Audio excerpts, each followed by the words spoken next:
Edge Talks. Unfiltered. Unstoppable. There was a couple who is like 45 years of their age and planning for a second honeymoon came to me and they opted for a treatment which is hymenoplasty. Generally कभी आपने सुना होगा कि first night पे यदि bleeding नहीं हुई है तो वो वर्जिन नहीं है. दिस वाज द हमारा बहुत पुराना वाला मिथ जो चला आ रहा है सदियों से. या जिनके दिमाग में सिर्फ सेक्स चलता है कि आप बैठे हैं और आपके दिमाग में सेक्सुअल फैंटेसीज चल रही हैं and you want to execute them. तो जिसने सेक्स किया वही सेक्स के बारे में बताएगा. That was how it is and how it used to be. अब तो कोई भी बंदा बंद कमरे में भी जिसने कभी सेक्स नहीं किया वो भी पढ़ सकता है how to perform it. There are people who out of profession और रियल बिजनेस और real professionally busy I would say जो उस वजह से नहीं कर पा रहे, टाइम के अभाव की वजह से, जिनके माइंड में वो फियर ऑफ सेक्स है by any of unwanted experience in their life. I am saying unpleasant experience, unwanted experience, उसकी वजह से भी there is a hesitation to perform sex. कि मुझे सेक्स करना ही नहीं है भैया, मेरी लाइफ है, मेरे को नहीं करना तो नहीं करना. अब जो लोग बहुत सारे लोगों के साथ करते हैं तो क्या उनको एबनॉर्मल कहेंगे? वो भी तो चॉइस ही है ना. हमें ये लगता है कि ओरल सेक्स करेंगे तो प्रेगनेंसी नहीं होगी. Hello everyone, welcome back to Edge Talks. आज हम इस एपिसोड में एक ऐसे टॉपिक पर बात करने वाले हैं जो हर वुमेन के लिए बहुत इंपॉर्टेंट है. Women's health. पीरियड्स हो, प्रेगनेंसी हो या फर्टिलिटी कंसर्न, अक्सर हम हेजिटेट करते हैं ऐसी बातों को ओपनली डिस्कस करने में. लेकिन आज इस एपिसोड में हम इन चीजों को खुलकर डिस्कस करेंगे. और इस कॉन्वर्सेशन में आज हमारे साथ हैं एक वेल नोन गायनेकोलॉजिस्ट डॉक्टर ज्योति यादव, जो अपने एक्सपीरियंस और एक्सपर्टाइज से आज हमें गाइड करेंगे. Thank you, Ananya, for inviting me on Edge Talk, and I'll be delighted to answer all the queries. If I can add value to a single woman life, that will be all about this podcast today. Doctor Jyoti, आज आपके दिन की शुरुआत कैसी हुई थी? Oh my God. Okay, मैं दिन की शुरुआत की यदि बात करूँ तो मेरी दिन की शुरुआत हर रोज ब्लैक कॉफी से होती है. I get up early in the morning. I am a morning person. And after my black coffee, it is my gym time. Always and always, almost 360 days in a year. You will find me either in gym or in any of the classes. So today I did Pilates, and that is again wherein I emphasize on exercising, especially in women, and specifically in an age bracket of 40s. So that is, we say, premenopausal age group. So that was all about morning, and then my hospital, definitely my OPDs, and now I am here with you. Wow, very inspiring. Doctor, आपने schooling कहाँ से की अपनी? Okay. मेरी schooling रही है modern public school, that is in Bhiwadi. आज भी है वो स्कूल, एंड मतलब till my 12th I was there in that school. तो आपकी बचपन से ही आपने कुछ ड्रीम किया होगा कि मुझे बड़े होके ये बनना है. तो आपकी फैमिली में कौन सबसे ज्यादा सपोर्टिव था, आपके मम्मा पापा या आपका भाई? I am the eldest one in my family. First of all, सबसे बड़ी मैं ही हूँ, मेरी नानी के घर में भी और मेरी दादी के घर में भी. अब ड्रीम की जहाँ बात करें तो यस, आज शायद मेरे बच्चे भी उस एज में हैं जहाँ पे वो क्लियर नहीं है कि उनको क्या बनना है. But I was 200% clear when I was in 8th class. And that is, यदि आप आज के दिन सोचोगे कि यार 8वीं का बच्चा सोच सकता है क्या इतना कि उसको डॉक्टर बनना है, तो मैं कहूँगी कि हाँ, मैं थी बहुत क्लियर और मुझे डॉक्टर ही बनना था. There was no other second thought. एक कभी बैकअप प्लान आया था कि मान लो यदि PMT क्रैक नहीं होता है एंट्रेंस एग्जाम, तो शायद मैं जज होती. ये मेरा बैकअप प्लान था. बट मेरे पापा ने हमेशा मुझे एक चीज कही कि दो नावों में सवारी नहीं करते. तो एक ही चीज पे मेहनत करो, 200% उसी पे करो तो वो चीज जरूर मिलती है. ये मैंने मेरे फादर से सीखा. तो मैंने हमेशा दो चीजें चूज नहीं की कभी भी. मैं 8th से वेरी क्लियर कि मेरे को MBBS करनी है. The day one of my MBBS when I cracked my entrance exam, जब मैंने एडमिशन लिया फर्स्ट ईयर में, तो मैं बहुत क्लियर थी कि मुझे गायनेकोलॉजिस्ट ही बनना है. Again very clear in my first year of my MBBS. Support की जहां बात करूं, my mama is a retired teacher, my father is a retired deputy director of veterinary department. So my family has been a nuclear family जहां पे education पहली priority होती थी. और मेरे पापा ने हमेशा इस चीज को सिखाया कि यदि लड़के और लड़की को इक्वल अपॉर्चुनिटी प्रोवाइड की जाए तो लड़कियां कभी कम नहीं होती. तो मेरा एक भाई है जो पीडियाट्रिशियन है. He is a child specialist and I am a gynaecologist. And the biggest support, my brother is a younger to me, but I would say मेरा भाई, पापा, मम्मा तीनों has contributed a lot in my career over the time and over the years.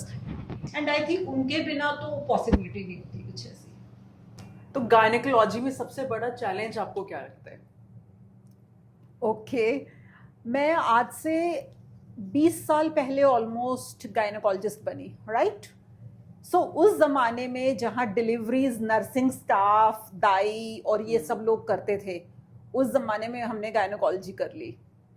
तो हुआ क्या कि शुरू में जब डिलीवरीज कराते थे गवर्नमेंट हॉस्पिटल में, and that was again periphery of Delhi, तो वहाँ पे ना लोग आके बोलते थे कि इसने हमारे गांव में इतनी डिलीवरियां करा दी हैं, इस दाई के यहाँ तो हमारे सारे बच्चे पैदा हुए हैं.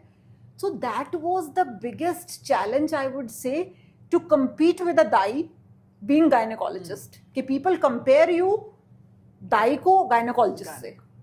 And in private setup, that was the story of a government setup. In private setup, the challenge was जब लोग ये कहते थे कि वो तो 2000 रुपए में डिलीवरी करा देती है, मैडम आप इतने पैसे किस बात के ले रहे हो, और हमारे घर के तो सारे बच्चे उन्होंने पैदा कराए हैं. So again, that was little disheartening also after studies of so many years down the line, and then you are being compared with a guy. So, but again, after like now we are in an era like year 2025 where people are into institutional deliveries, but that was not the times I think 20 years back. तो ये बातें तो थोड़ी professional हो गई हैं. तो अब हम बात करें आपकी पर्सनल लाइफ की, तो आपकी शादी को कितना टाइम हो गया है? 20 years. और ये लव मैरिज थी या arrange marriage? Totally arranged marriage. Like आपका कैसे आप लोग मिले? Okay.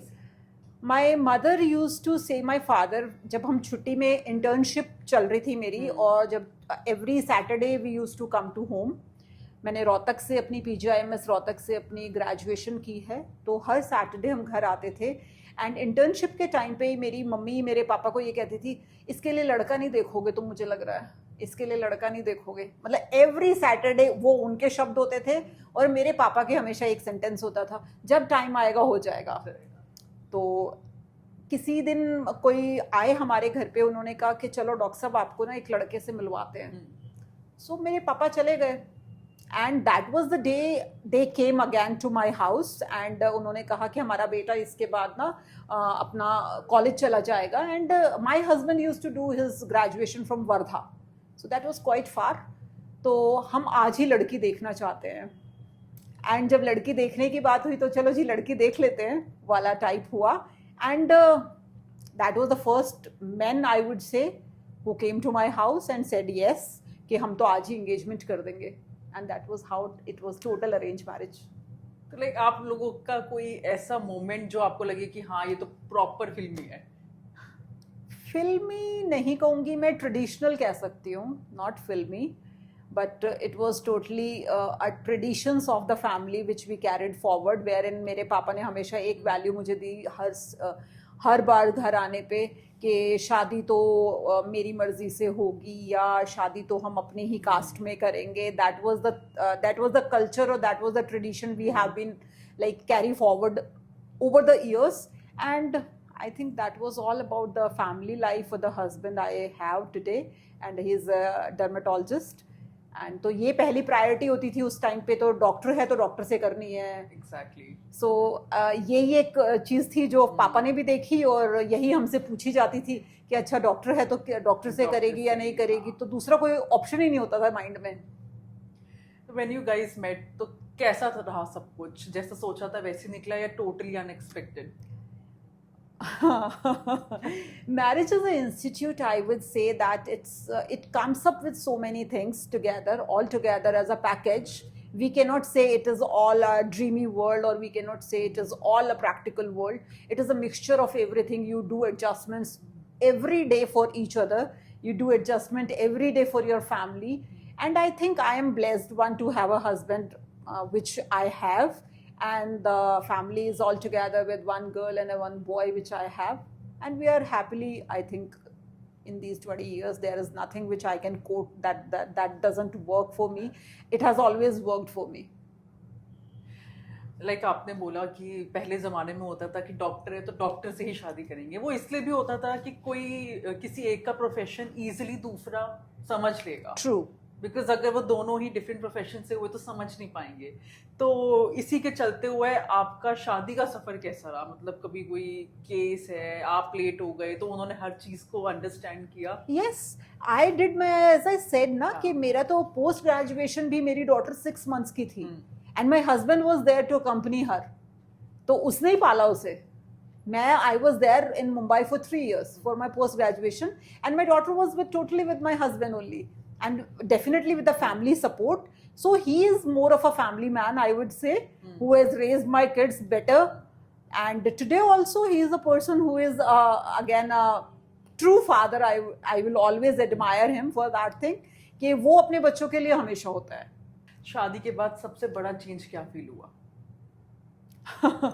I was married to a joint family and I have always been raised in a nuclear family.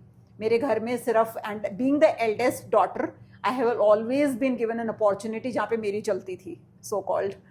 तो शादी जब हुई तो मैं जॉइंट फैमिली में जब आई, so the transition from nuclear family to joint family was a biggest challenge for me, क्योंकि I have never seen big families.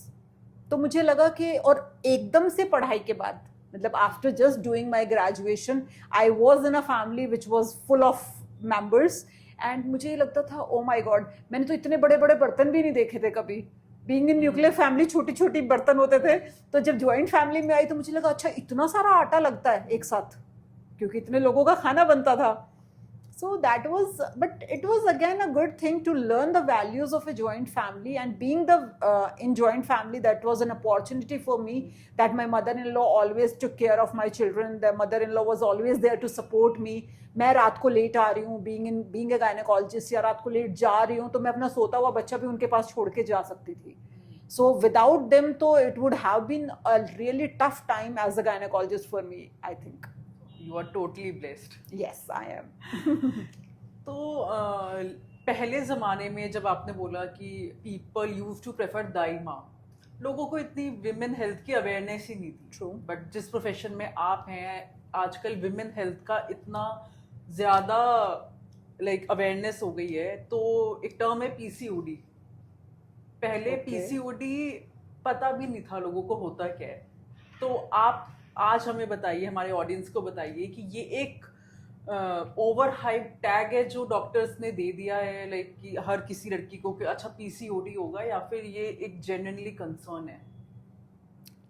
See, PCOD is polycystic ovarian disease, right? It is very common these days. क्यों common है, पहले कभी सुना भी नहीं था। So science has progressed over the years. हम दाई से gynecologist पे आ चुके हैं। So definitely there are multiple things which are coming up these days.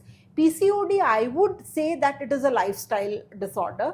और lifestyle हम सबको पता है कि the type of lifestyle we are living in, so वो बहुत ज़्यादा contribute करती है polycystic को।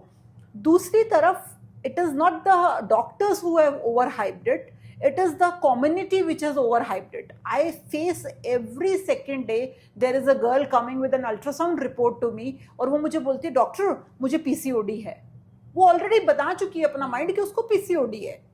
सो वो PCOD एडोलेसेंट गर्ल्स में, यंग गर्ल्स में इतना ज़्यादा कॉमन है, कॉलेज गोइंग स्टूडेंट्स के अंदर, जो आके सीधा रिपोर्ट लाके हमारे सामने रखते हैं और अल्ट्रासाउंड की रिपोर्ट से उनको लगता है उनको PCOD है।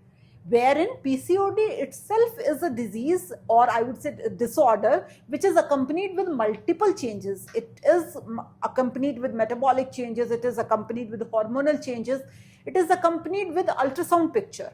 So not a single criteria can say that you are a PCOD. And again I said the baseline is the lifestyle. If the lifestyle is modified in such a way, PCOD is a totally correctable disorder, which is at present, I would say we are recommending so many things for PCOD. We are going to colleges, we are teaching adolescent girls to treat that or to change that hormonal profile which they already have, to change their diet, to reduce their weight, to increase their BMR, to be in a normal BMI. All these criteria will definitely help them to have a normal ovaries, and it is a, I would say that your ovaries, if they have multiple follicles, doesn't make you PCOD. So it is again a misnomer also that बहुत सारे लोगों को लगता है कि नहीं, उनका ultrasound पे यदि बहुत सारे फॉलिकल्स आ गए तो वो PCOD है. So वो नहीं होता है ऐसे. So you should have a proper expert guidance for that and a consultation. यदि सारी चीज़ों के क्राइटेरिया जो हम कराते हैं, टेस्ट कराते हैं, उसमें यदि PCOD के आते हैं तो हम लेबल करते हैं कि ये PCOD है and we treat it. And at every age, like I would say, if it is adolescent, it will create different problem. If it is reproductive age group, the problems are different. If it is after that premenopausal age group, the problems are different and the treatments are also different. So it cannot be a generalized approach to treat PCOD. It is everything customized as per a person who comes to us. तो आपने patients के इतने case देखे हैं, तो आपने क्या notice किया कि वो कौन सी लाइफस्टाइल प्रॉब्लम है जो लड़कियां आजकल कर रही हैं और जिसकी वजह से PCOD हो रहा है? The junk food they eat, the pizzas and the burgers in the community. Every meal is pizza or a burger or a like I would say a handy stuff which they take, and no diet protocol they follow. There is no protein in their diet. It is high on to like carbs. That maida is all. And that is the reason, and the less of activities. Corporate girls, they don't generally they don't have the time, as they say to me in my OPDs कि हमारा तो time ही allow नहीं करता, मेरी तो night shift होती है, मैं डॉक्टर कैसे एक्सरसाइज करूं, मैं तो सुबह जिम जा ही नहीं पाती. So everybody is given 24 hours time, me too. And still if I can take 40 minutes apart from my schedule to my gym, so that is all it takes. And the type of food, you should eat wisely whatever you are consuming in a day. That is the take home message here. कि exercise regularly and eat wisely. You will not face these problem. तो like अगर ये proper schedule follow किया जाए तो according to you तो कोई medicine या ट्रीटमेंट की जरूरत ही नहीं पड़ेगी? Generally नहीं पड़ेगी, I would say. If you are in a proper like BMI, you are not obese, you are having a lifestyle which is active lifestyle, I would recommend. तो मुझे नहीं लगता पड़ेगी. Then पड़ेगी तो सिर्फ उन्हीं लोगों को पड़ेगी जो genuinely जिनको hormonal profile उस टाइप का है, जहाँ पे उनकी ovaries या hormones match नहीं कर रहे हैं and they are labeled as true PCO, which needs to be treated. यदि reproductive age group में infertility face कर रहे हैं तो we treat infertility in PCO. So depending upon that, but overall आप जो कर सकते हैं, जो आपके हाथ में है, वो आपकी डाइट और आपकी एक्सरसाइज ही है. अपार्ट फ्रॉम दैट जो ट्रीटमेंट पार्ट है वो तो हम लोग वैसे भी कर ही रहे हैं ना, बट हम आपकी जगह एक्सरसाइज नहीं कर सकते, हम आपकी जगह आपका वेट नहीं रिड्यूस कर सकते. That is what you have to look into. And 24 hours में आप क्या सारा दिन खा रहे हैं, क्या पी रहे हैं. Your lifestyle includes even smoking, your lifestyle includes alcohol consumption, your lifestyle includes your like the food you are eating. So everything collectively is making you fall into obesity, fall into PCOD, fall into disturbance in your hormones, fall into stress level, and everything contribute to infertility, or I would say PCOD here. तो आपको लगता है कि PCOD के treatment को इतना expensive करके proper marketing कर दी है? No, PCOD treatment is not very expensive, I would say. So expensive, cheap. There are two words. It all depends कि ये बॉटल मेरे लिए बहुत चीप हो सकती है, किसी के लिए बहुत एक्सपेंसिव भी हो सकती है. So how we can generalize this कि ये चीप है या ये एक्सपेंसिव है. For me, PCOD or treating any disorder is never expensive because that is your body. If anything can add up to your body, you spend so much on your cosmetics to look good. You spend so much on your clothing to look beautiful. You spend so much on the jewelry. Without that, you are not carrying yourself out here also. Right. So how do you define expensive? So there is nothing expensive in this life. आपकी body से ज़्यादा expensive कुछ नहीं है आपके लिए. So if you can take care of it with a proper guidance and treatment, everything is very genuine. ये तो बात PCOD की हो गई, बट आजकल IVF को एक लग्जरी ट्रीटमेंट की तरह बेचा जाता है और शायद यही एक रीज़न है कि डॉक्टर्स इसको ज़्यादा से ज़्यादा रेकमेंड करते हैं. What's your take on that?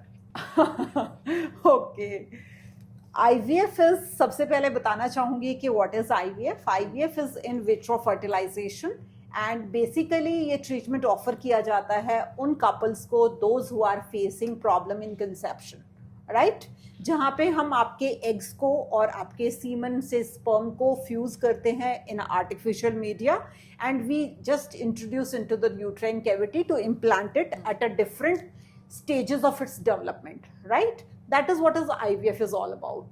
Now coming to the again the expense part of IVF, no doubt the injections which we use for the stimulation of your ovaries, they come into a range of 40,000 to 80,000 to 1 lakh rupees. So that is not what we are getting out of it. We are just prescribing those injections which are costlier ones to stimulate. Rest, the costing of the agents, the costing of the labs, the costing of the setups, everything is collaborative, right? So we cannot again say that yes, and the thing which can be done in future or that will be coming in future is the government setups where you can afford and you can get an affordable treatment even for IVFs. But as far as for the private practitioners, it takes a lot much for us also to put our like finances to set up an IVF lab. But जब भी IVF fail होता है तो couples doctor को blame करते हैं या hospital को ब्लेम करते हैं, तो आपके सामने अब तक शॉकिंग रिएक्शन क्या आए हैं? Okay, I recently had a girl who was doing her like I would say the PG in some of the subjects, not the medicine, wherein she was collecting the data on this. तो वो मेरे पास आई, doctor would you help me to get the data of IVF patients और infertility patients who have received different treatments for like infertility, how much they have costed, how much they have spent, what are the results. कि हर IVF successful हो ये ज़रूरी नहीं. सबसे पहली चीज़, IVF also has a success rate globally of somewhere 50% to 70%. So there would be people who will have a failed IVF even. So anything when we plan to do, we have all the consensus of the couple to understand, make them understand कि ये fail हो सकता है इन reasons की वजह से, ये चीज़ें आपके साथ हो सकती हैं. We have all the paperwork and the consents taken from the husband and the wife. So when everything is being communicated to the couple, I think there is no need of cribbing or blaming और ये सब बाद में शुरू होता है. तो ये, और this is what I want to convey to the society even. See, blaming a doctor, nobody wants a negative results, even us. If somebody is coming to me with an expectation, I would be like wanting it more than them also. कि वो चीज़ उनको मिले जो वो चाहते हैं मुझसे लेना, right? But सबको चीज़ें मिल जाएं ये ज़रूरी नहीं है इस संसार में. और ये सिर्फ डॉक्टर्स के साथ नहीं, otherwise also in life. कि you wish so many things around you or in your life, do you get everything? No. And everything has a failure rate. यदि हम किसी शोरूम में भी जाते हैं ना और कांच की कोई चीज़ उठाते हैं या कांच का कोई शेल्फ में हम अपने शो पीसेस देखते हैं तो उसके नीचे भी लिखा होता है किसी भी टूटे हुए सामान की कोई गारंटी नहीं होगी और आपको उसका पे करना होगा. Correct? So that is how, if we have done a IVF, we have put in all our efforts, we have put in all the injections, we have put in all the medications. So cribbing on that charges afterwards when it fails, I think it's not a good idea. So you should have that, or you can choose your doctor wisely, I would say, wherever you have trust. And trust is very important, see, in every aspect of life. If you cannot trust your doctor, I think you will not get what you are desiring for. So patient and doctor relationship is a very, very loyal relationship. Nothing can beat that. But if there is some glitches in that, because of either Google, because of anybody in your family, because of so many opinions, so better to discuss it priorly, have a fair communication with your expert, and tell them what you are feeling. Take a proper time when you are paying a consultation to the doctor. See, you have, I would say, you have that time in your hand to discuss everything. उसके बाद घर जाके आप वो अलग-अलग opinions को जब सुन के अपने मन में वो negativity को लाते रहते हैं तो वो problem करता है. So stay connected with the expert. That is the time we are giving you to discuss every damn issue, everything which is bothering you during the journey of IVF or any other treatment. May it be a simple medication of fever. May it be a simple medication for PCOD, Ask it there and then. Resolve all your queries. We are there to, we'll be happy to answer the questions or we will be happy to help you. But the problem arises when you say that मुझे कुछ समझ ही नहीं आया, मैंने इतना file लेके आते हैं लोग और जब पूछते हैं कि मैडम मैंने इतने सालों से इतने ट्रीटमेंट करा लिए बट मुझे तो कुछ समझ ही नहीं आ रहा है, तो that becomes little troublesome for us also कि अभी इसको मैं क्या समझाऊं. So you have the time when you book a OPD with us, when you have a consultation with us. Use that time properly, wisely, with all the questions and get the answers before you leave the chamber. And then after what we are delivering to you or after what you get, blaming is not the solution. We also, being doctor, we also try our level best to deliver the finest results. But sometimes the things are not even in our hands. Even in the complications, जैसे आपने अभी मुझसे पूछा ना, यदि कोई complication भी होती है तो भी लोग blame करते हैं. And this has become a trend now. And trust me, believe me, this is not going to help you in your health because doctor is your healthcare partner. Right. So if your healthcare partner, you annoy your healthcare partner in any of the ways by blaming, by cribbing, by assaulting, by defaming, so that is not going to add any value to your life. You should trust them. Yes. And ask it before you deliver or before, I would say, before you hand over your body to anybody. Resolve everything, no? Right. और हम करते भी तभी हैं. See, we do take consent. और हम बाकायदा अपने हस्ताक्षर करते हैं कि yes, this, all the complications has been delivered to you, has been communicated to you, कि इस हजारों में से एक पेशेंट को यदि कोई complication होती है तो वो होती है. इसीलिए हमें पढ़ाई जाती है और इसीलिए हमें ट्रेन किया जाता है to handle the complications. And that is what makes us different from die. That makes us specialized, not an unspecialized healthcare provider, wherein being gynecologists, we don't know how to handle the complications. We are trained to handle the complications, but every complication till what extent will be handled is altogether patient-wise. IVF की बात करें तो इससे related एक बहुत बड़ा myth है कि IVF के बेबीज नॉर्मल नहीं होते. इसका असली सच क्या है? IVF के बेबीज नॉर्मल नहीं होते, ये बहुत बड़ा मिथ है. बहुत लोग मुझसे पूछते भी हैं और बहुत लोग अलग अलग इसके ऊपर, मैंने बहुत सारी रील्स भी देखी हैं लोगों की और मतलब मैंने अनप्रोफेशनल लोगों की देखी हैं in fact. So I being gynaecologist I would say the babies which are born with IVF are totally absolutely normal. There is nothing which is abnormal in those babies, and if the complication is there, that can happen in any of the deliveries, whether it is a natural conception or a IVF conception. IVF babies are no more different from the normal babies. अगर हम surrogacy की बात करें तो surrogacy को लोग आज भी जज करते हैं. तो आपके पास अब तक कोई कंट्रोवर्शियल या वेरी हाई प्रोफाइल केस आया है जो आपको अभी तक याद हो? Okay. Surrogacy in India has come up now with different laws, number one thing. Surrogacy was there initially and is there today also. कुछ लोगों को तो अभी ये लगता है कि surrogacy अब नहीं होती है शायद. But the laws has come up which has made it surrogacy in a different, like altogether a different arena. जहाँ पे हमें बहुत सारे fulfillment of the criterias करने होते हैं.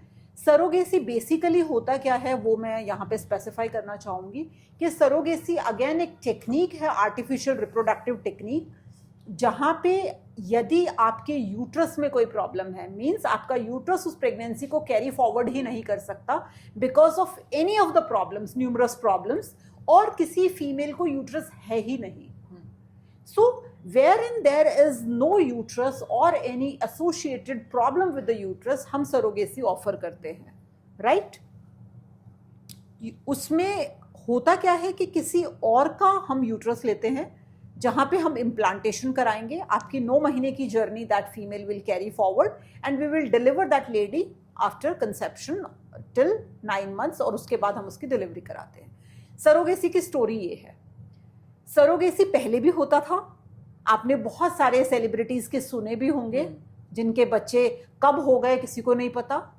कि यार वो प्रेग्नेंट तो कभी स्क्रीन पे दिखी ही नहीं थी, या इतने टाइम से कभी कुछ देखा ही नहीं, और बच्चा कहाँ से आ गया, right? So that I will not take a name out here of any of the celebrity, but we all know that it used to be there previously also. That was again a luxury, you can see. But trust me, surrogacy for the genuine reason is occurring these days also, but not as a luxury. If there is a particular indication जो surrogacy को qualify करती है, आज के दिन हम सिर्फ वो सरोगेसीज करते हैं, ना कि इसलिए कि मेरा बॉडी फिगर खराब हो जाएगा इसलिए मुझे सरोगेसी कराना है, मैं सेलिब्रिटी हूं तो मुझे तो स्क्रीन पे बिल्कुल हमेशा ही इतना ही दिखना है, तो मेरे को सरोगेसी से बच्चा पैदा हो जाए, वो काम भी निपट जाएगा और ये भी हो जाएगा। वो सब इंडिकेशन सब नहीं है जिनके लिए सरोगेसी आप करा सकते हैं। इंडिया में वो चीजें अब नहीं होती हैं। So this was all about surrogacy, and with a valid indication and a valid reason, we do offer surrogacy these days also, and I think that is again a wonderful ART technique wherein you can get a child or you can have a mother wala feeling with even surrogate mother. But still आज भी इतने लोग हैं जो surrogacy को trust नहीं करते, उनको लगता है कि हमारा बच्चा कोई और कैसे अपने यूट्रस में रख सकता है। तो आप प्लीज हमें कुछ ऐसे एग्जाम्पल बताइए, आपने बताया कि काफी सारे सेलिब्रिटीज ने किया है, तो प्लीज बताइए ताकि हमारी ऑडियंस को अवेयरनेस हो जो जेन्युइनली माँ बनना चाहती है, पिता बनना चाहते हैं और still they are not choosing surrogacy. तो आप प्लीज बताइए। सी सरोगेसी से आप इवन IVF या सरोगेसी से आप, मैं ये कहूँगी कि सिंगल पेरेंट भी बन सकते हैं, कि सिंगल पेरेंट भी बन सकते हैं। दूसरी चीज़ ये कि आपका प्रोफेशनल लाइबिलिटी के हिसाब से जिन सेलिब्रिटीज़ ने अपने सरोगेसी को चूज़ किया as an option to have a child, so the most common celebrity taking the name out is Shahrukh Khan. The youngest child of Shah Rukh Khan and Gauri Khan is by surrogacy. Then if I would again take a name in Bollywood is Shilpa Shetty and Raj Kundra. Their daughter is by surrogacy. Priyanka Chopra, daughter is again by surrogacy. So for them the requirement was altogether different. For normal people out here who have some kind of an indication, they can definitely add this ART technique to become mother or father. लोगों को इस चीज़ के लिए confusion और law का जो आया है सिस्टम वो इसीलिए आया है कि अब आप सिर्फ अपनी कॉस्मेटिक रीजंस की वजह से सरोगेसी नहीं करा सकते। That is the only difference which has come up with the law, and you have to have a due diligence of all the criterias to be fulfilled कि आपको सरोगेसी से mother and father बनना है। And ये अच्छा इसलिए है कि सी यदि आपके पास कोई वैलिड इंडिकेशन है, it is a beautiful technique wherein के यूट्रस किसी और का लेके भी आप अपनी फैमिली को कंप्लीट कर सकते हैं। आपने जो सवाल किया कि उसमें जो एग और जो स्पर्म्स होंगे वो किसके होंगे, फिर ये क्वेश्चन आप पूछ सकते हैं कि सरोगेसी को लोग बहुत ज़्यादा डिलेमा में हैं कि कैसे होता होगा, क्या होता होगा, पता नहीं किसका बच्चा होगा, हमारा होगा कि नहीं होगा, डॉक्टर पता ही नहीं क्या कर देंगे। So these are the different question marks on your brain. Herein I would specify if your eggs are good enough, if your semen quality is good enough, it is always your egg and your semen.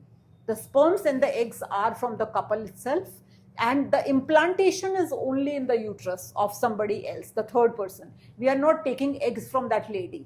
So genetically, the makeup will be of father and the mother to whom the child is being born. The only we are taking on rent is the uterus, wherein we are carrying forward that pregnancy for 9 months.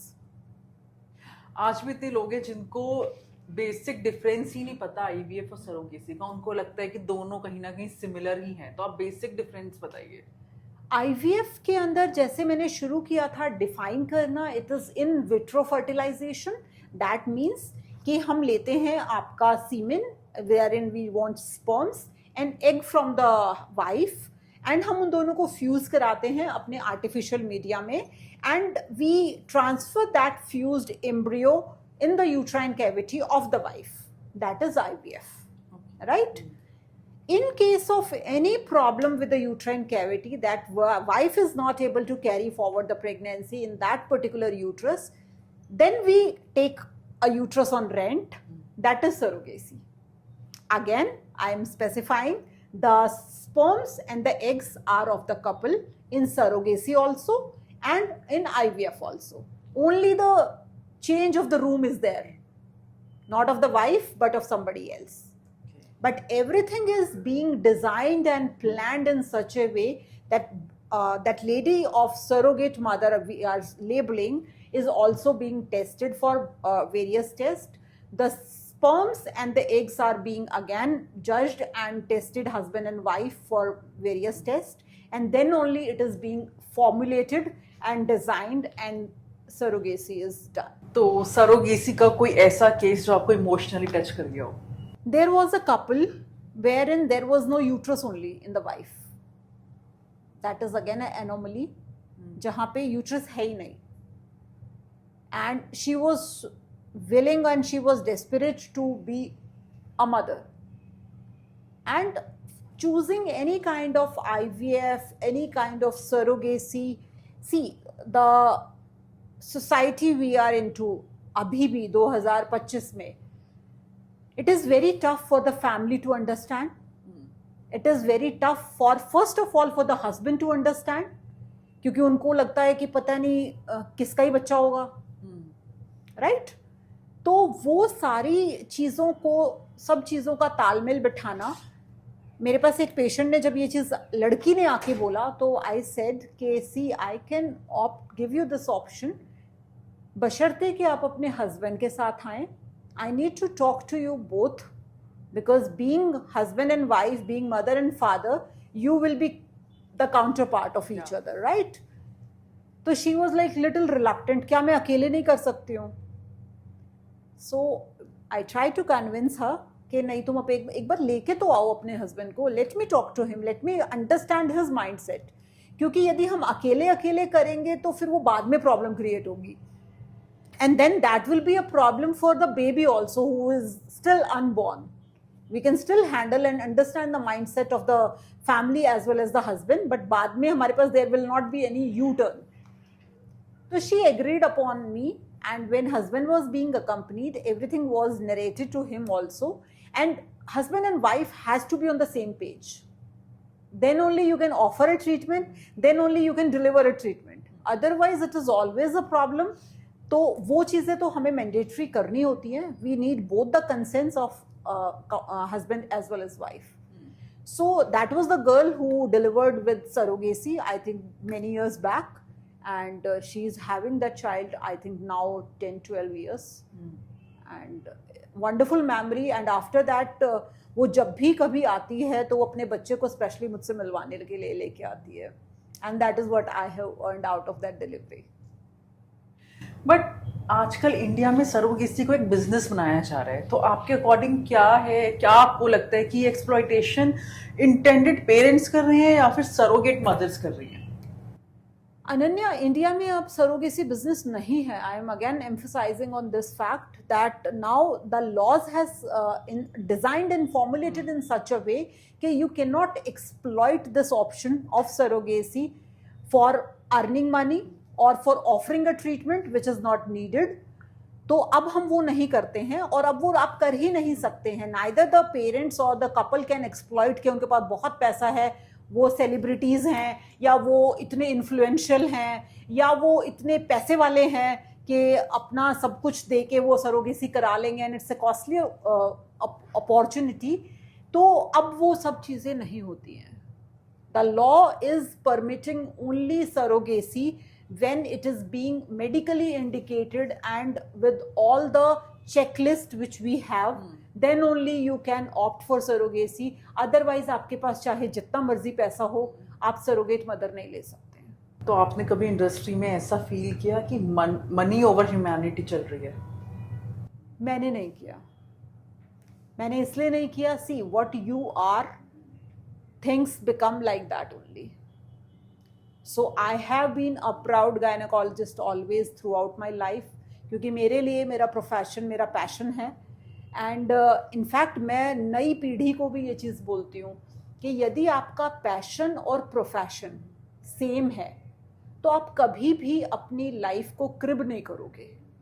और यदि unfortunately आपका passion and profession अलग अलग हैं, तो you will keep switching from here and there, finding out your real peace and your real happiness.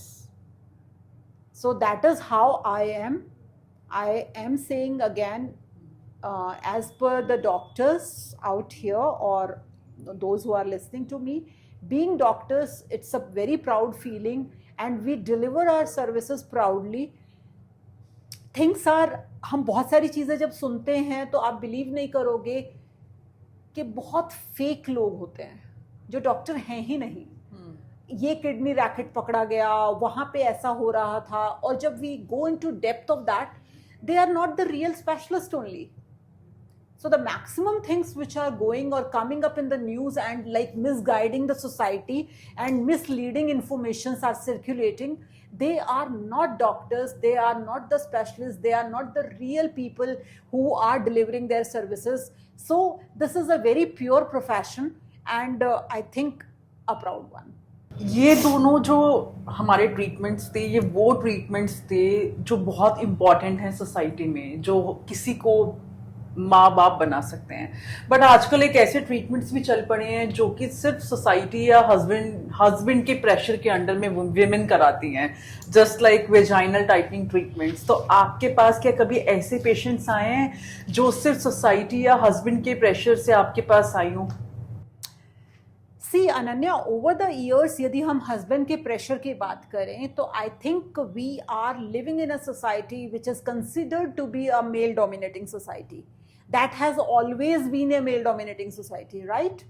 And वो तो उस सोसाइटी में रहते हैं जहाँ पे लोग बेबी गर्ल तक को अबॉर्ट करने की बात कर रहे होते हैं क्योंकि उनको लड़की नहीं चाहिए, जबकि लड़की को पैदा करने वाली और लड़के को पैदा करने वाली भी कोई ना कोई लड़की ही है.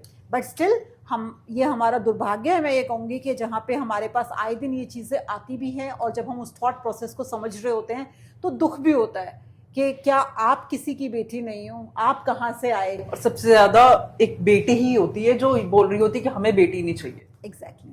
बट वो बेटी, मैं आपको सच बताऊं, वो भी अपनी फैमिली प्रेशर में बोल रही होती है. Being a women is a very proud feeling यदि आप समझेंगे, और यदि आपको ये लगेगा कि मेरी वैल्यू तभी होगी जब मैं इस घर को, इनका वंश चलाने के लिए बेटा दे पाऊंगी, तभी मेरी कद्र होगी. तो that is how we are being designed and that is how we are being forced to be like that. तो चाहे वो पुराने ज़माने में पेरेंट्स होते हैं, चाहे mother in law father in law रहे, उनको लगता था कि लड़के से वंश आगे बढ़ता है, राइट? तो लड़की के माइंड में भी हमेशा से वो चीज़ घुसी रही कि उसको भी ये लगने लग गया एक बार को, जब फैमिली प्रेशर और चारों तरफ उसके, यदि ये चीज़ आप बोलते रहेंगे ना कि तेरी कद्र ही तब होगी जब बेटा होगा, वरना तेरे को कोई नहीं पूछने वाला. तो ऐसी ऐसी स्टोरीज हैं चाइल्ड बर्थ को लेके, तो जहाँ पे ये सब चीज़ें आती हैं, आए दिन आती हैं हमारे सामने, and they are ready to even abort that baby girl, and which has become such a problem in the society कि हमारा टोटल सेक्स रेशो ही डिफरेंट हो गया है. जबकि the problem and the solution is that if you raise your daughters beautifully and strongly, I think उनके बराबर तो लड़के हो भी नहीं सकते. Very true. They are more caring, they are more gentle, they have been blessed by the qualities by God which nobody can take. We are multitaskers and हम वो सब चीज़ें हैंडल कर सकते हैं, क्या आदमी कर सकते हैं? वो कभी नहीं कर सकते. Now moving on to the question which was being asked, like आपने जो पूछा कि husband के pressure के अंदर, this thing comes into vaginal tightening जो आपने मुझसे पूछा. सी वी आर इंटू एरा जहाँ पे लग्जरी बहुत मैटर कर रही है. लोग कॉस्मेटिकली अच्छा दिखने के लिए, otherwise also they are taking so many things like botox, fillers, PRPs, facials, bleach, laser treatments, lip I would say augmentation, nose job, ear job. There are so many things people are doing cosmetically to look beautiful, and it is totally a right of a woman to choose how she wants to look. It is not the pressure of the husband or any boyfriend or any father or any men in your life. It should be solely your decision. Now, coming to vaginal tightening, yes, this is a treatment which we are doing these days. Looking beautiful outside is one thing.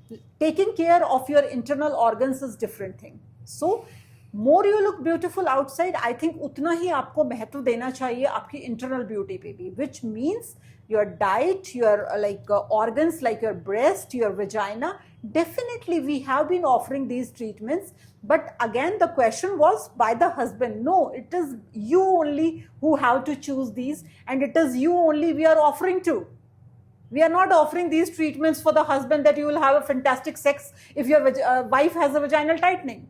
No, it is you, how you are feeling during the sex, whether you want it or whether you don't want it. So it should be your choice, not the husband's pressure or the force. So that is how we have been offering these treatments. And yes, you choose it wisely, whatever you feel like, we are there to help you. But काफी लोगों को लगता होगा कि इन सारे treatments के side effects भी होते हैं, तो आप प्लीज ये चीज की क्लैरिटी हमारे ऑडियंस को दीजिए कि अगर कोई भी करवाना चाहता है वेजाइनल टाइटनिंग ट्रीटमेंट तो इसका कुछ साइड इफेक्ट भी है? No, it is totally a safe procedure which we do, and side effect कुछ नहीं है. जहाँ बात लग्जरी की होती है वहाँ पे सिर्फ कॉस्टली हो सकता है, but as per the side effects, no, I would say. And we do these type of procedures every day in and out with utmost precision. And yes, it should be offered and it should be availed also. When it is there, you should have the availability and you should choose it कि यदि मुझे करना है.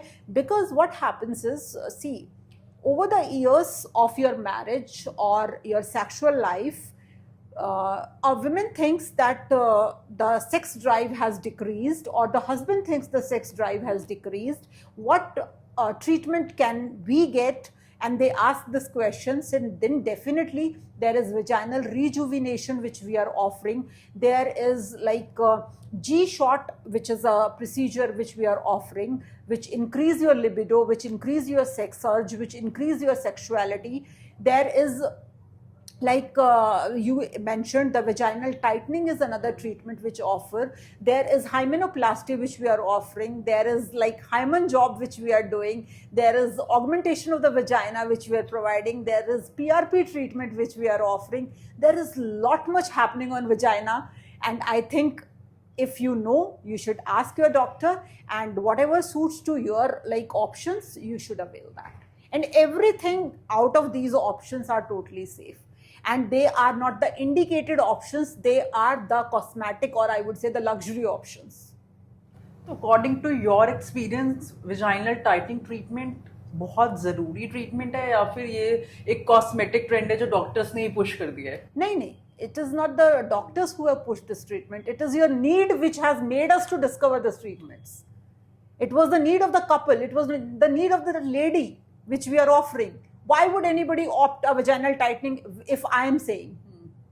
It should be a properly indicated or on-demand treatment of that particular female who is asking me this option, and I am providing her that option or the opportunity to make her understand, yes, this is what we do and this is what we can do on you.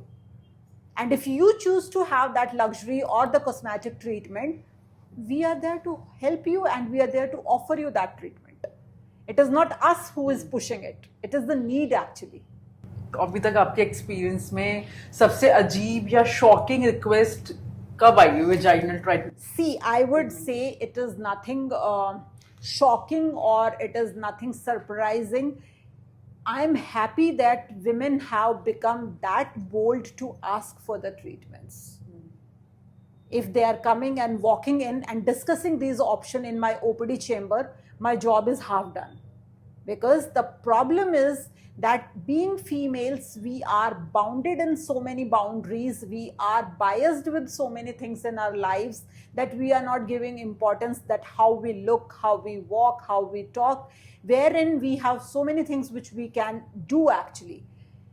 So vaginal tightening का जो आपने बोला, I will tell you one interesting episode or the one interesting story. There was a couple who is 45 years of their age and planning for a second honeymoon, came to me and they opted for a treatment which is hymenoplasty. hymenoplasty is a treatment or hymen is one thing which is generally, कभी आपने सुना होगा कि first night पे यदि bleeding नहीं हुई है तो वो वर्जिन नहीं है. दिस वाज द हमारा बहुत पुराना वाला मिथ जो चला आ रहा है सदियों से. सो ये एक मिथ ही है. I want to break this myth out here that breaking of hymen doesn't make you virgin, right? So anything which is rigorous in your exercise, if you are a gymoholic, if you are in an active lifestyle, if you are driving a bike, if you are mountaineer, so there are so many professions wherein your hymen is no more there. That doesn't make you sexually active or you are not virgin. So hymen is like which I reconstructed for that lady at the age of 45, wherein they demanded that we want to have that experience, relive that experience again in our second honeymoon. They have everything planned accordingly. It was the hymen only which was bothering them, and I was the one who reconstructed that hymen, and then they had their wonderful memories associated with it. Burst uplifting या tightening, आपको क्या लगता है ये सब treatment necessary है या फिर एक बॉडी इमेज प्रेशर जो सोसाइटी ने क्रिएट कर दिया है? Oh my God. I would again say here that why society, why husband, why anybody else is ruling on your body? It is your body. You decide what you want, how you want to walk, how you want to look. If you think your breast is perfectly fine, it is. Nobody can judge you on that. And you should not feel ashamed of your body. But yes, if the treatments are there, if we are offering you so many things which you can avail to uplift your own self-confidence, it is nobody's like job. If you are motivated enough, the way I look, I am perfect. But if you are like bothered about, नहीं यदि ये होता तो ज़्यादा better होता, यदि मेरा bra size 28 ना हो के 34 होता तो शायद better होता, तो you can go for that. Now we can design, you have the options. सबसे अच्छी चीज़ जो है वो ये है कि आज के टाइम में हमारे पास सब कुछ है. We are providing you with buffet of treatments and buffet of the procedures. You can augment your breast, you can reduce your breast size. There are medical indications wherein we are doing these, but for cosmetically also, it is totally how you want to look. And see, you have so many celebrities over the years, you have seen them. Here, Nysa Devgan. Let me take an example here. Nysa Devgan, how she used to look and how she is looking today on the screen. Fantastical reformation. How this young pretty girl, again daughter of Sridevi, Janhvi Kapoor. You just Google it and see the first picture which was like there on the media and today's Janhvi. Why it is only celebrity? You are a celebrity, I am a celebrity. So if we think we are celebrities and we have the opportunities, we have money in our purses to design our body or to design how we want to look, it is totally our choice. And it should be totally our choice.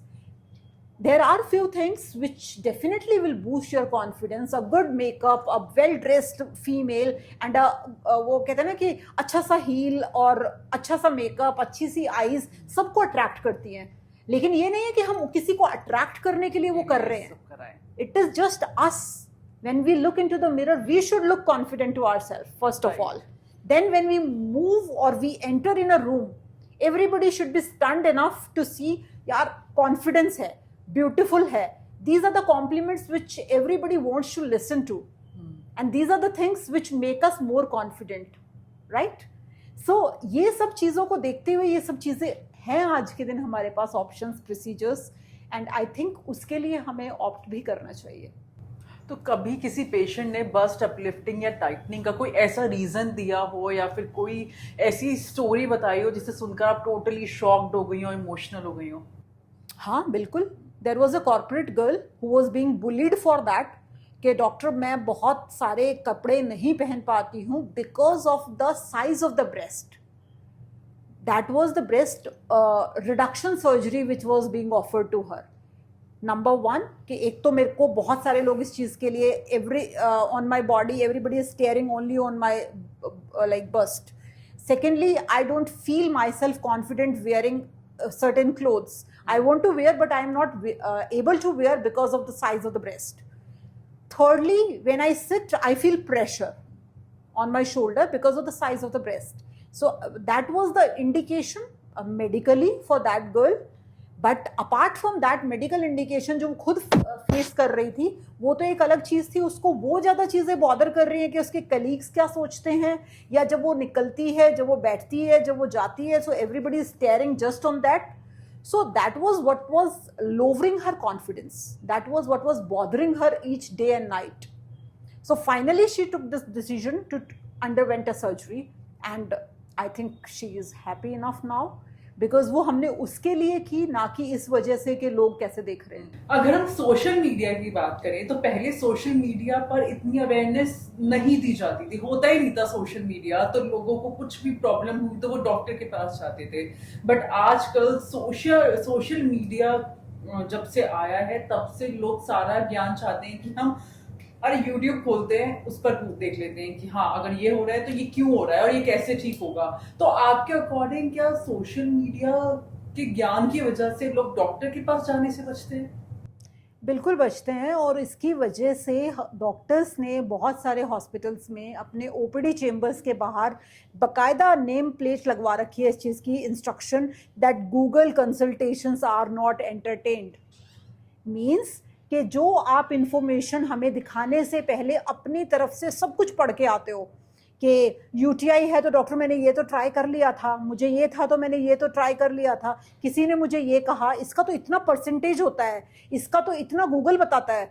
So see, expert will always remain expert. No examination can be done by any Google और any social media. उसके लिए आपको हमारे chamber में entry लेनी पड़ेगी. आप misleading informations collect कर सकते हो, बट उन सारे मिथ्स को, उन सब इंफॉर्मेशंस को आप कहीं ना कहीं तो ऑथेंटिकेटेड सोर्स से चेक भी कराएंगे ना. आप ये सोचिए, एक 5वीं क्लास का भी बच्चा पूरा का पूरा 3 घंटे का एग्जाम लिख तो सकता है, बट उसको कितने मार्क्स आए वो तो टीचर ही चेक करेगी. सो द सेम वे आप पढ़ कुछ भी सकते हैं. It is open market. You type anything and you will have lot many information on that particular point, right? आप सब पढ़ सकते हैं, सबको सुन सकते हैं, बट सबको सुनने के बाद भी you will be confused कि कौन सही बोल रहा है, कौन गलत बोल रहा है, कौन कितना सही बोल रहा है. सो या तो वो इंफॉर्मेशन आपके पास किसी ऑथेंटिकेटेड स्पीकर से हो. हम भी जब सोशल मीडिया पे आज के दिन है, मैं यहाँ पे कोई ट्रीटमेंट नहीं कर सकती, मैं यहाँ पे आपको सिर्फ अवेयर कर सकती हूँ कि see, if you are having these symptoms or signs, you should come to me and have an examination or take your treatment, right? मैं यहाँ पे बैठ के कोई भी प्रोसीजर, कोई भी ऑपरेशन कुछ भी नहीं कर पाऊंगी, करेक्ट? मैं सिर्फ आपको अवेयर कर सकती हूँ. सो वो अवेयरनेस वाला जो पार्ट है वो सोशल मीडिया की वजह से है. एंड उसमें एज अ पेशेंट या एज अ बेनिफिशरी मैं ये बोलूँगी कि वो इंफॉर्मेशन आप सिर्फ और सिर्फ ऑथेंटिकेटेड सोर्सेज से लें, ना कि सब कुछ इकट्ठा करके हमारे चेम्बर में आके बैठे. And whatever queries, whatever questions you have, note it down and ask your specialist. You have to get up from the room and come to us. तो आपके अकॉर्डिंग ये जो हमारे हेल्थ इन्फ्लुएंसर्स हैं, ये भी कभी कभी ऑडियंस को मिसलीड कर देते हैं? बिल्कुल करते हैं, बिल्कुल करते हैं. ऐसा नहीं है कि नहीं करते हैं. So many things are trending and so many people are speaking about it. एक बार को हेल्थ केयर प्रोवाइडर यदि वो सोशल मतलब डिजिटल इन्फ्लुएंसर भी है तो माइट भी वो ऑथेंटिकेटेड इंफॉर्मेशन दे रहा हो, but apart from that whosoever is speaking, they are either speaking it with some kind of a backup knowledge, some kind of a like digital knowledge they are into कि हम आज के दिन सब लोग हमें सुनते हैं इसलिए हम कुछ भी बोलेंगे तो लोग सुनेंगे. सो हेल्थ केयर और आपका बॉडी और आपकी हेल्थ ऐसी चीज़ नहीं है कि मैंने चलो कोई बात नहीं, मेरे को इंस्टाग्राम में किसी रीलर ने कहा कि ये लिप शेड बहुत अच्छा है और मैंने खरीद लिया, अच्छा नहीं लगा तो कोई बात नहीं, यूज़ नहीं करेंगे. यहाँ पे बात आपके हेल्थ की हो रही है. तो unauthenticated sources is a big no. तो एक ऐसी टिप जो आप सोशल मीडिया पे यंग गर्ल्स को देना चाहेंगी? डेफिनेटली यंग गर्ल्स को सबसे पहली tip is their diet which they should follow, which they are not following these days. आप जंक को अवॉइड करें, एक हेल्दी लाइफस्टाइल को अडॉप्ट करें, एक्टिव लाइफस्टाइल को अडॉप्ट करें, नॉट अ सिडेंट्री लाइफस्टाइल. सब कुछ नेटफ्लिक्स या अमेजोन प्राइम नहीं होता लाइफ में. There are so many things which you can do. Come out, exercise regularly, drink, hydrate properly yourself, and eat healthy.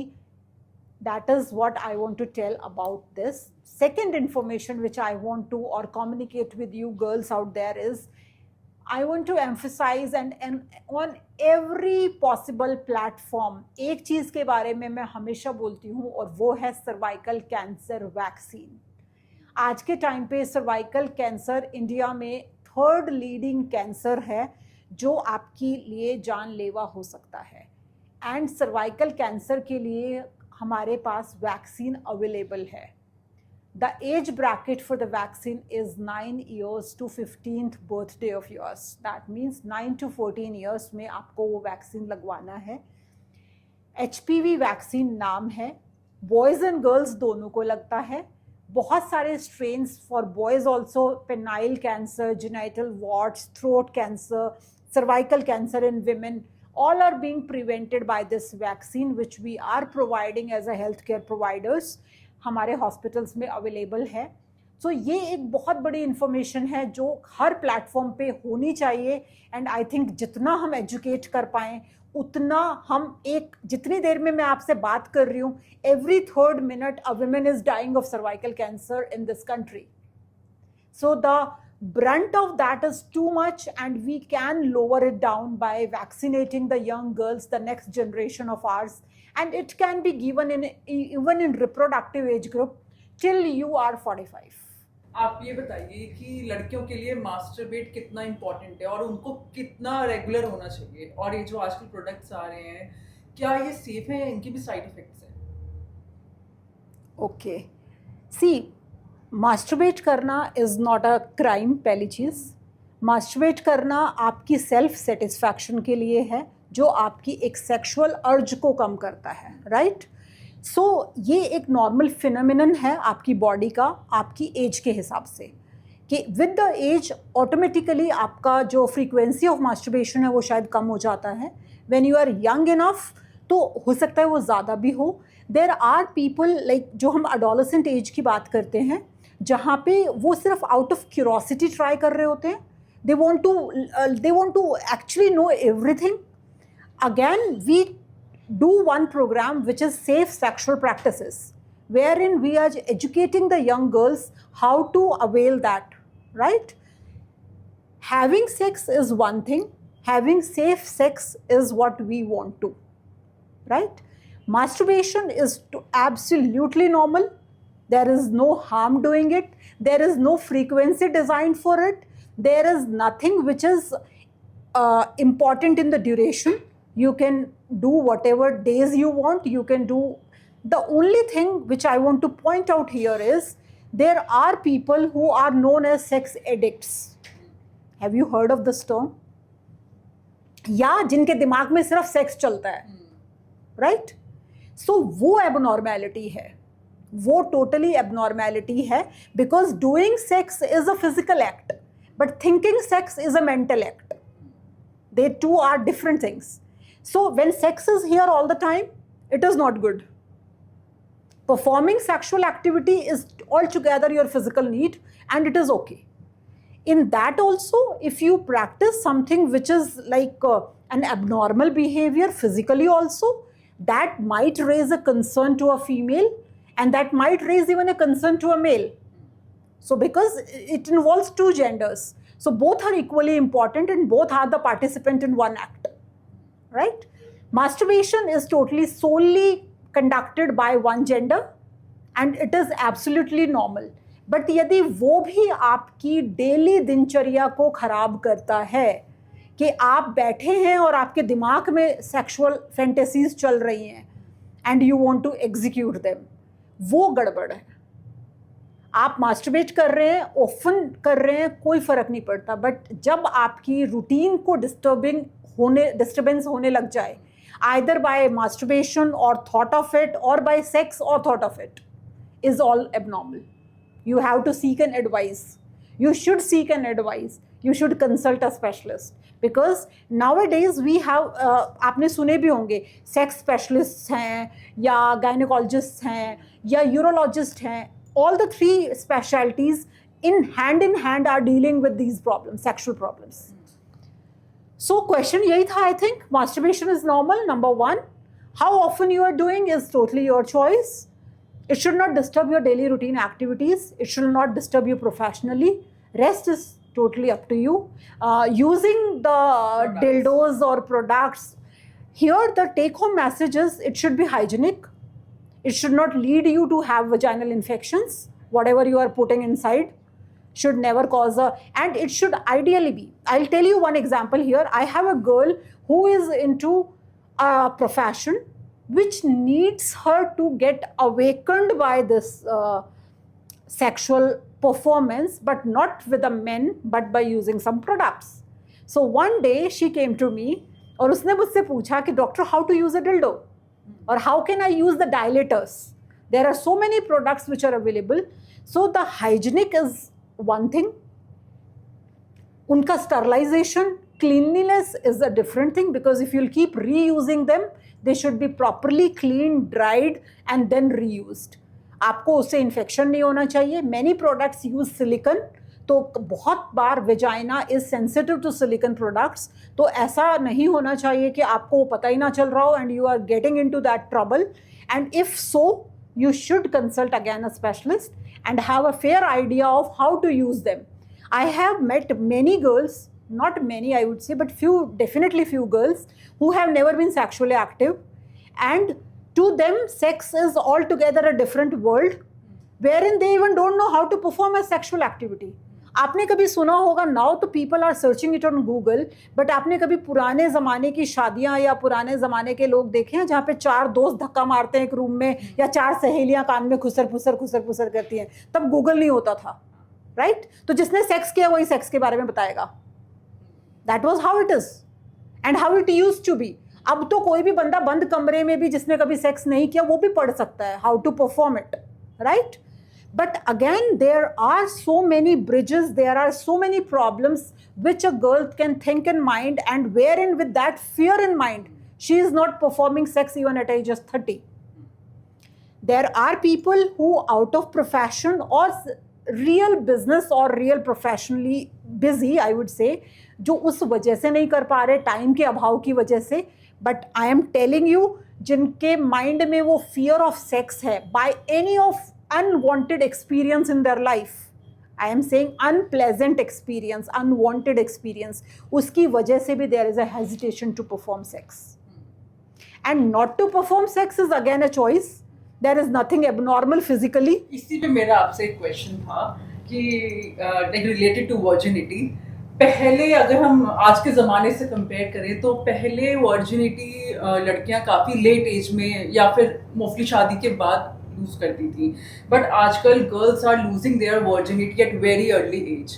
But somehow there are people who are still not losing their virginity in their late 20s और early 30s. पर फिर भी society का और उनके like friends का उनका pressure रहता है कि अच्छा ये काफ़ी ट्रॉमेटाइज्ड होता है, अरे तुमने अभी तक किया नहीं, या फिर तुम्हारी मेंटल हेल्थ पे इसका काफ़ी असर पड़ेगा, यू आर नॉट नॉर्मल, तू कैसे रह रही है यार, ये तो मैंडेटरी है, इम्पॉर्टेंट चीज़ है, एक बार को पानी पीना छोड़ दे, पर ये तो तुझे करना चाहिए. तो इस पर आपका क्या ठीक है? क्या ये एक बीमारी बन चुकी है आजकल या क्या है? Okay, coming to this.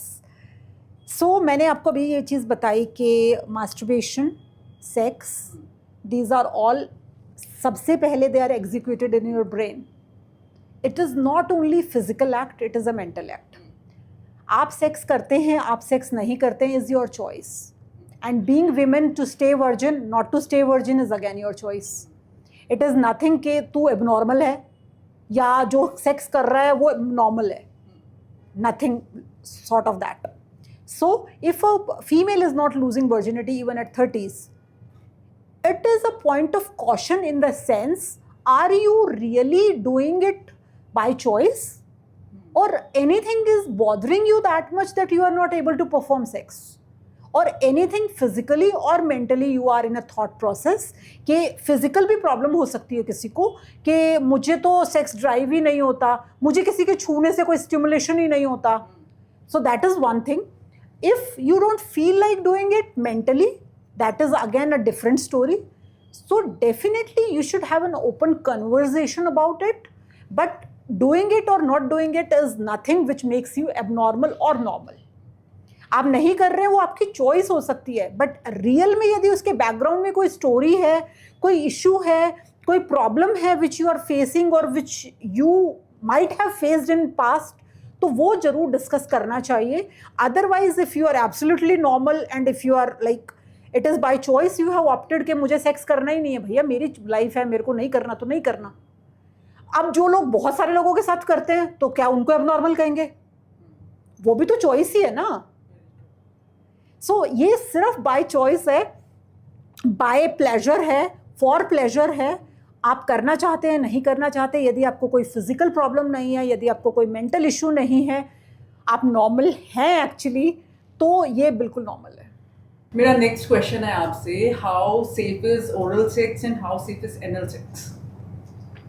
Okay, यदि हम ओरल सेक्स की बात करते हैं, number one thing is in oral sexes के हमें ये लगता है कि ओरल सेक्स करेंगे तो प्रेगनेंसी नहीं होगी. कुछ लोगों का ये एक भ्रम है, और मतलब ये फैक्ट भी है कि ऑब्वियसली आप ओरल सेक्स करते हैं तो प्रेगनेंसी अवॉइड हो जाती है. यहाँ पे इम्पॉर्टेंट जो चीज़ है वो ये है कि ओरल सेक्स कितना सेफ़ है. यदि इसमें मैं बात करूँ आपके लिए, तो जो रिसेप्टिव पार्टनर है, the girl who is doing it, यदि कोई भी आपको निक है टंग में या ओरल म्यूकोजा अल्सरेटेड है या कुछ ऐसा है, there are chances of having the infections. So STIs जिनको हम सेक्सुअली ट्रांसमिटेड इन्फेक्शंस कहते हैं, देयर आर चांसेस कि वो ट्रांसमिट हो जाएंगे आपको. नो डाउट अबाउट इट कि यदि हम सेफ्टी बात करें, if we compare anal sex with oral sex, it is more safer. यदि हम बात करें ट्रांसमिशन ऑफ इन्फेक्शन, तो ओरल सेक्स में कम होगा, बट हो सकता है यदि कोई से भी पार्टनर को कोई इन्फेक्शन है. तो आपके लिए हेपेटाइटिस बी, HPV, ये सारे ऐसे इन्फेक्शंस हैं कि कौन कर रहा है, उन दोनों पार्टनर्स की स्क्रीनिंग क्या है, दोनों पार्टनर्स इन इन्फेक्शंस के लिए कितने कैरियर हैं और कितने सफ़रर्स हैं. थर्ड चीज़ इज़ कि इसके लिए यदि हम एक चीज़ जो पॉजिटिव कह सकते हैं वो सिर्फ प्रेगनेंसी को ज़रूर कह सकते हैं. Rest it is again individual choices कि यदि दो पार्टनर जो ये इस एक्ट में हैं उनकी म्यूचुअल कंसेंसस के साथ हो रहा है. दूसरा, इजैकुलेशन अंदर नहीं होना चाहिए. मीन्स जो आप डिस्चार्ज करते हैं यदि वो भी आपके मुंह के अंदर है तो वो कहीं ना कहीं इस रिस्क को एड अप करेगा. So you should not ejaculate inside. अच्छा, now moving on to anal sex. Anal sex जो है वो सबसे ज़्यादा रिस्कियर है in the form, number one, जो हमारी रेक्टल म्यूकोजा है, जो एनल म्यूकोजा जिसे हम बोलते हैं, वो बहुत थिन है. सो उसमें टेयर का चांस, उसमें इंजरी का चांस, उसमें ट्रांसमिशन ऑफ इन्फेक्शन का चांस बहुत ज़्यादा है. एंड दूसरा, क्योंकि हमारा जो रेक्टम होता है which is loaded with the waste product और द फीसीज, तो वहाँ पे आपको वो इन्फेक्शन भी ज़्यादा होंगे. The precautions for the anal sex which should ideally be taken is a use of condom to prevent partners from infection. Number two, to do it with ample of lubrication so as कि आपको injury या टेयर कम हो, क्योंकि बहुत major injuries भी rectal mucosa की हमने hospitals में नोट की हैं. The couple has performed this act and then after that the girl is bleeding heavily because of the severe injury being caused to the anal mucosa. And हमें वो repair तक करने पड़ते हैं, सर्जिकली रिपेयर तक भी करने पड़ते हैं. दूसरा, hygiene. Anal sex is the most unhygienic. और बहुत बार क्या होता है कि आप एनल सेक्स करके विजाइनल सेक्स कर रहे होते हैं. So with the same condom, if it is being done, the women is definitely at a higher risk of having even vaginal infection. So the condom should ideally be changed. proper lubrication should be maintained if anal sex is being performed, and it should be a slow process. These are the precautions which should ideally be taken, and the risk of infection are the highest in anal sex. So choice is again lying on you guys. Now it's time for some fiery questions. It's rapid fire round. आज doctor ना होते तो क्या होते? Judge. T, coffee या green tea? Black coffee. कौन सा फिल्मी डायलॉग जो आपको डिस्क्राइब करता है? सिमरन जा जी ले अपनी जिंदगी. लेट नाइट डिलीवरीज या अर्ली मॉर्निंग ओपीडी, कौन सा ज्यादा टफ है? Late night deliveries. सबसे ज्यादा यूज किया गया इमोजी आपके फोन में? Smiley. अगर एक सुपर पावर मिलती तो क्या चूज करते? कि मेरे किसी पेशेंट को कभी कोई कॉम्प्लिकेशन ना हो. सेलिब्रिटी जिसको आप ट्रीट करना चाहेंगे? Every woman who is coming to my OPD is a celebrity to me. आपके लिए परफेक्ट ब्रेक का मतलब? दोस्त, गप्पे, चुगलियाँ and me time. ओटी या क्लिनिक टाइम? OT. एक हैबिट जो आपको सबसे ज्यादा प्राउड करती है? Habit or a thing. If it is a thing, it is my profession, which is the proudest of what I feel. And habit is my early morning in gym. तो ये था हमारा आज का podcast with doctor Jyoti Yadav, and I am sure आपको women health से related काफ़ी helpful insights मिले होंगे. तो अगर आपको हमारा आज का पॉडकास्ट पसंद आया तो please like, share and subscribe H Talks. Until then, be confident, be strong.